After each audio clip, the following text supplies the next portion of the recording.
গুৱাহাটী পালেহি পেৰাচাইক্লিষ্ট ৰাকেশ বণিক।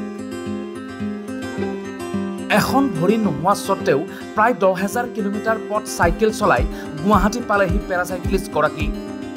প্ৰবল ইচ্ছাশক্তি আৰু আগ্ৰহৰ ফলত ৰাকেশে সম্পূৰ্ণ কৰিবলৈ সক্ষম হ'ল এই দুঃসাহসিক চাইকেল যাত্ৰা। চলিত বৰ্ষৰ 29 এপ্ৰিল তাৰিখে মস্কোৰ পৰা আৰম্ভ কৰিছিল ভলগা টু ব্ৰহ্মপুত্ৰ চাইকেল যাত্ৰা। 6খন দেশৰ মাজেৰে চাইকেল চলাই আজি গুৱাহাটীত উপস্থিত হৈছে ৰাকেশ। আমাৰ মাজত ৰাকেশ পেৰাচাইক্লিষ্ট তেওঁ আহি ওলাইছে। তেওঁ মস্কোৰ পৰা যোৱা 29 এপ্ৰিলত তেওঁ আৰম্ভ কৰিছিলে ভলগা টু ব্ৰহ্মপুত্ৰ চাইক্লিং এক্সপিডিশ্যন আৰু তেওঁ তাৰ পৰা প্ৰায় 6খন দেশ অতিক্ৰম কৰি আহি তেওঁ যোৱা 29 দিনৰ পৰা চাইক্লিং কৰি আজি আহি তেওঁ গুৱাহাটীত উপস্থিত হৈছে। আমি তেওঁক আমাৰ ফালৰ পৰা স্বাগতম জনাইছোঁ। বিভিন্ন প্ৰত্যাহ্বানৰ মাজেৰে এই দুঃসাহসিক যাত্ৰা সমাপ্ত কৰে ৰাকেশে। ৰাছিয়াৰ ভলগা নদীৰ পৰা গুৱাহাটীৰ ব্ৰহ্মপুত্ৰলৈ চাইকেলেৰে যাত্ৰা কৰোঁতে প্ৰায় 4 মাহৰ সময় লাগিছিল ৰাকেশক। এই যাত্ৰাৰ মূল উদ্দেশ্য আছিল অসম পৰ্যটনৰ প্ৰচাৰ কৰা।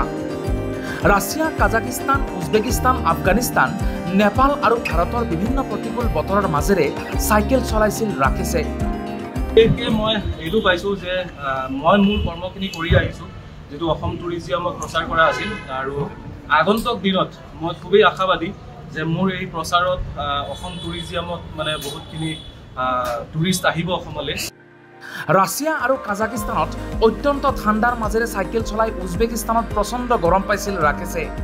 সঘনাই বতৰৰ বৃহৎ সালসলনি হৈ থকাৰ ফলত যথেষ্ট অসুবিধা পাইছিল পেৰাচাইক্লিষ্টগৰাকীয়ে। নেপাল আহি পোৱাৰ পিছত 2 দিন চিকিৎসালয়তো ভৰ্তি হ'বলগীয়া হৈছিল তেওঁ। 6খন ইণ্ডিয়াক লৈ 6খন দেশ আছে। 29 এপ্ৰিলৰ পৰা ষ্টাৰ্ট কৰিছিলোঁ, আজি 13 জুলাই হয়। আজি Russia, Kazakhstan, Uzbekistan, Afghanistan, Nepal, India. কোনখন দেশত আটাইতকৈ ভাল লাগিলে? কাজাকিস্তান বহুত ধুনীয়া দেশ হয়। মই চবকে ৰিকুৱেষ্ট কৰিম যদি পাৰে তেতিয়াহ'লে কাজাকিস্তানৰ ভিজিট কৰিব। যেনেকুৱা তেওঁলোককো কৈছোঁ, মোৰ অসমবাসীকো মই ক'ম যে কাজাকিস্তান ঘূৰাৰ জেগা হয় সঁচাকৈ, কম পইচাত। আফগানিস্তানত তালিবানে বহুবাৰ সোধা পোছা কৰিছিল ৰাকেশক। ভাৰতীয় বুলি কোৱাৰ লগে লগে তালিবানে যাব দিছিল পেৰাচাইক্লিষ্টগৰাকীক। ভলগাৰ পৰা ব্ৰহ্মপুত্ৰলৈ চাইকেল চলালে।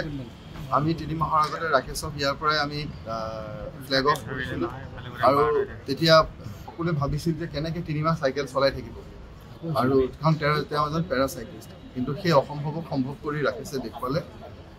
ৰাকেশ আচলতে এজন চাইক্লিষ্টেই নহয়, ৰাকেশ আচলতে আমাৰ সকলোৰে বাবে ৰাকেশে আশা লৈ আনিছে।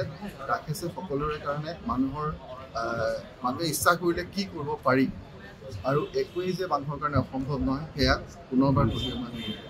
ৰাকেশ দৃঢ়তাৰ প্ৰতীক, ৰাকেশ অটুট মনোবলৰ প্ৰতীক, ৰাকেশ অবিচল সংকল্পৰ প্ৰতীক, ৰাকেশ আচলতে সম্ভাৱনাৰ প্ৰতীক। ৰাকেশে আমাক সকলোকে গৌৰৱান্বিত কৰিছে। আমি আশা কৰিছোঁ ৰাকেশে এনেদৰে তেওঁ যিবিলাক প্ৰত্যাহ্বানমূলক কাম গ্ৰহণ কৰি আহিছে আৰু নতুন নতুন কাম কৰি যাব আৰু সকলোকে অনুপ্ৰাণিত কৰিব আৰু অসমবাসীক 6খন দেশৰ ভিতৰত কাজাকিস্তানৰ সৌন্দৰ্যই মোহিত কৰিছিল ৰাকেশক। উল্লেখযোগ্য যে 2012 চনত সংঘটিত হোৱা এক দুৰ্ঘটনাত এখন ভৰি হেৰুৱাইছিল ৰাকেশ বণিকে। বিশেষভাৱে সক্ষম হোৱা স্বত্তেও ৰাকেশে এতিয়ালৈ প্ৰায় 30,000ৰো অধিক কিলোমিটাৰ চাইকেল চলাইছে। ৰাকেশৰ এই যাত্ৰা কোনো ব্যক্তিগত ৰেকৰ্ডৰ বাবে কৰা নাছিল। এই যাত্ৰাৰ লক্ষ্য আছিল অসমৰ সংস্কৃতি আৰু পৰ্যটনৰ প্ৰচাৰ আৰু প্ৰসাৰ কৰা। আৰিফুল ইছলাম ৰিপৰ্ট, আৱাজ দ্য ভইচ।